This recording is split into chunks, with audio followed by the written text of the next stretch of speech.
Now, when you slap or hammer on with the fingers, now you're replacing the faulty or the ghost note with an actual note.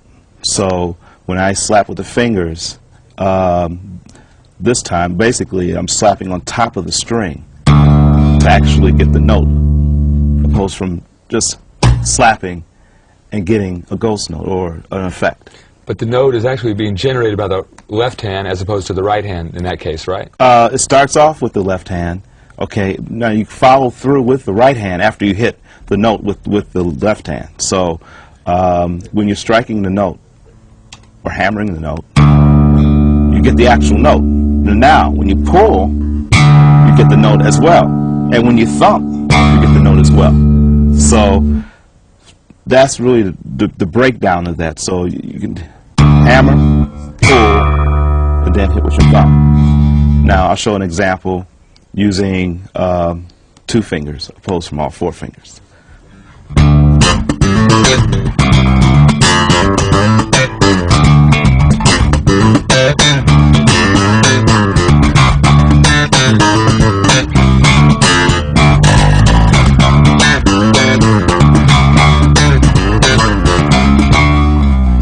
Is there a simple exercise that a player could use to begin to integrate this hammer concept, hammering or slapping concept with the left hand?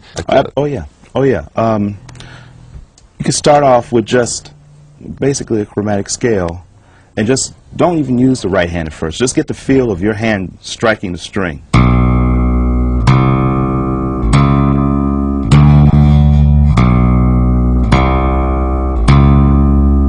And what you want to do is try to get a balance between all of the fingers, actually, but what you want to do is try to get this note here to sound as strong or close to as strong as the pluck.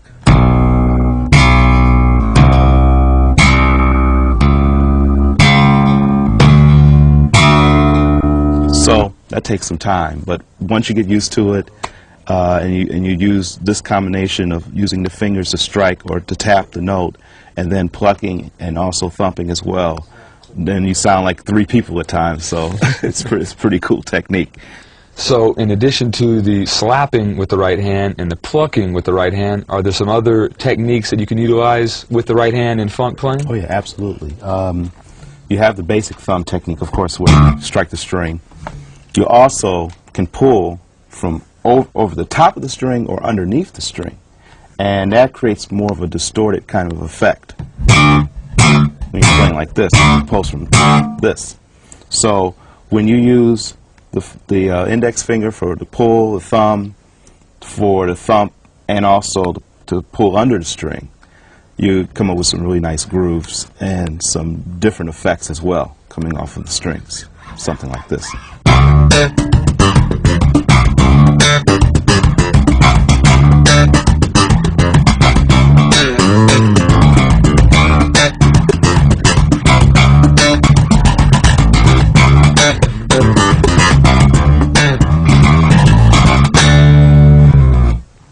So what kind of exercises would you recommend for getting the pull technique happening when you're going over the string? Again, you can use the chromatic technique, and by just placing your fingers up here at the beginning of the fretboard, and also starting with your thumb coming down, and just matching your fingers together so that you have coordination. Right, now the other variation of that is, of course, when you're pulling up using the underside of the string with the thumb nail.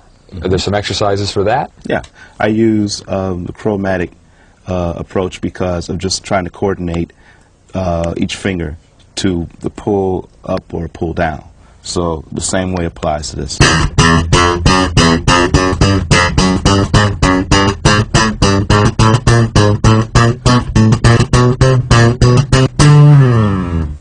Now, obviously, each of those pulls have a different sound about them. Can we hear an example of a groove that incorporates both types, the over the string and the under the string pull? Sure.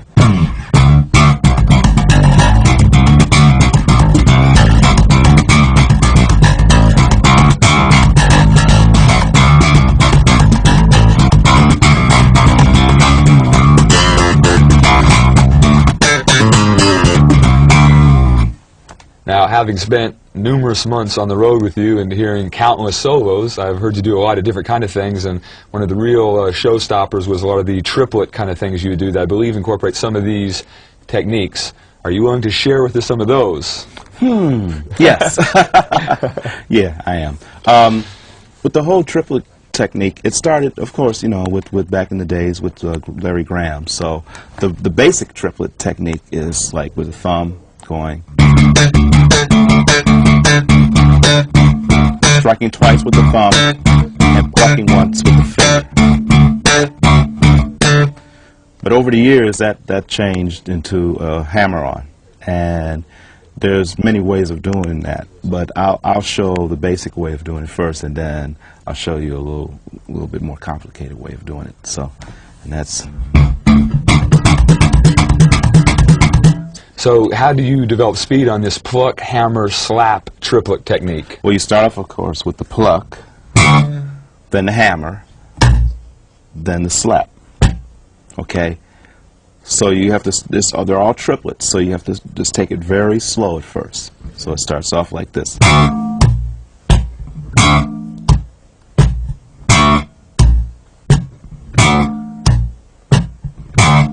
Then you can speed it up a little bit more. A little bit more.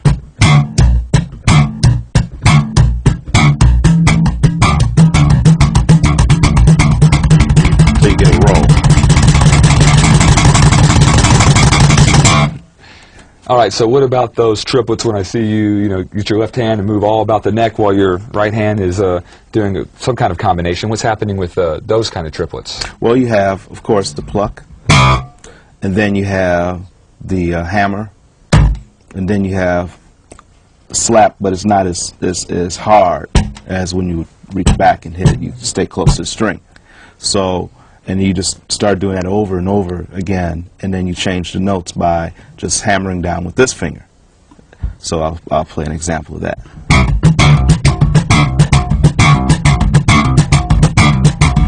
Now I'm going to start to move around the string.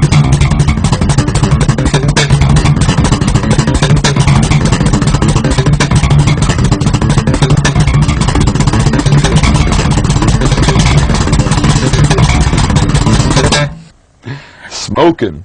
All right, so last but not least here, let's see if we can get you to do 8 or 16 bars for us that kind of incorporates, all these concepts, the slap, the pluck, both kinds of pulls, your hammer, and maybe some of these triplet licks.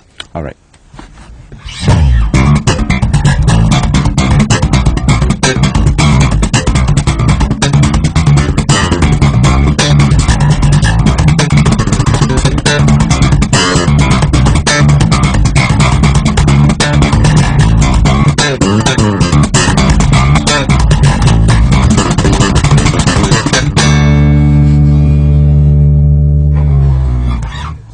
You have to take all of these killer ideas and be able to use them in a musical situation. It's no secret that the drummer and the bass player have to lock in. What are some of the specific techniques that you like to use to make sure that you're really locking it in with the